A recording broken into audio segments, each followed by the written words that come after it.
Hi everyone, thanks for joining us today. We are provisional psychologists from Monash University on behalf of the Active Minds program. So just to introduce ourselves quickly, I'm Ellen, I'm Keira. I'm Elyse. and today we'll be talking about reasons to see a psychologist, how to access a psychologist, and what to expect when you're in session with them. So to open it up to everyone, what do you think are some reasons to see a psychologist? There's lots of reasons to see a psychologist. I don't think there's any specific one reason. You could be having some issues with your mood or some issues with your energy levels, some troubles in relationships or at work or at home. Or sometimes you might just have this gut feeling that something's not right or you're not feeling happy, you're not feeling fulfilled. And I think listening to your gut is important just as much as having a reason. Yeah, and I think another thing is that some people might think, do I have to have a diagnosis to go and see a psychologist, or will I be given a diagnosis? And that's definitely not necessarily the case. For some people, that might be very helpful, but you certainly don't need that to get support. Yeah, definitely. So you don't really need a reason. It could just be to have a little chat with a psych in a comfortable setting that feels safe. So one method to access a psychologist is through a mental health care plan.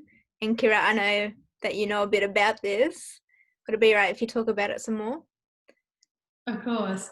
So if you are wanting to get a mental health care plan or, a referral for a psychologist, probably the best first step is to go and see your GP and let them know that this is what you would like and that you'd like some support. So you can book an appointment with your GP and they might ask you a few questions or get you to fill in a questionnaire just to make sure that you would benefit from having a mental health care plan. And what a mental health care plan gives you is if you're eligible, you can then get a Medicare rebate for up to 10 individual sessions and 10 group sessions per calendar year with a mental health professional like a psychologist. So initially the GP will refer you for 6 sessions with a psychologist, and then when you've had those, you can come back and get a further 4 appointments. So if you're wanting this, some GP clinics will ask that you book a double appointment or, the length of 2 appointments just so that you have plenty of time to discuss everything. And then the GP might give you a list of psychologists in your area, or, if there's one that you know of, you can ask to be referred to that person. But it's a good idea to let the GP know what you're looking for with the psychologist, because they might be able to refer you to someone who specializes in that area, like anxiety or grief, or who speaks your language. And so it's good to let your GP know that.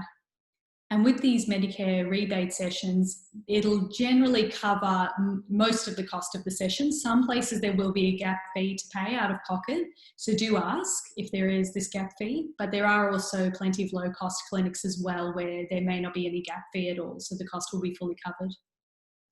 Yeah, so mental health care plan sounds really helpful, but you don't necessarily need to get a mental health care plan to see a psychologist.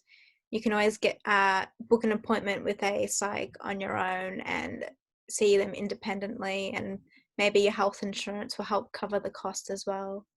So once you book your first session with a psychologist, what should we expect? Yeah, so in that first session, what it normally will look like is, I guess, a meeting of 2 people. So when you meet anyone, you're going to spend a little bit of time getting to know each other. You might be asking the psychologist some questions about their area of interest or their working experience, and they'll start asking you questions about what it is that you've come to see them about. And I guess, and that's your time to kind of tell them your story and what's been happening. But before this process, there will be, I guess, some paperwork that you will have to fill out. You'll talk about things like confidentiality and privacy, the length of your sessions, how to book an appointment, the price, all those kinds of things. And then you'll go into talking about what's been happening. And then towards the end of the session, you'll spend some time kind of summarizing what it is that you've come to see them about, and identifying some goals or some outcomes that you'd like to come from seeking therapy going forward. And then going forward, the rest of the sessions will look a little bit different. So instead of that kind of paperworky stuff, you'll spend some time talking about more specific areas that you want to start making some changes in your life in. Yeah, so the start of it is very formal. The psychologist telling you maybe all of what to expect, and then going further into exploring why you've come to see them. And one website that is useful is the Australian Psychological Society website, or APS. And on there, they've got a Find a Psychologist link, and you can usually pop in, I think it goes by area code. Just pop in your postcode and it'll come up with a list of psychologists that are in that area, and it will tell you a bit of information about what their interest areas are in and where they have experience. So that's quite useful to know. I think that pretty much ends up our talk for today. Just want to thank you girls for joining me tonight. We understand that taking the first step is the hardest and it can be the most challenging. But once the ball gets rolling, it will be better, and you'll realize that there is a light at the end of the tunnel, and to remember that you can rely on your GP for anything. That will be very helpful throughout the whole process. So we hope we've helped clarify the whole process for you, and we will see you next time. Thanks. Thank you.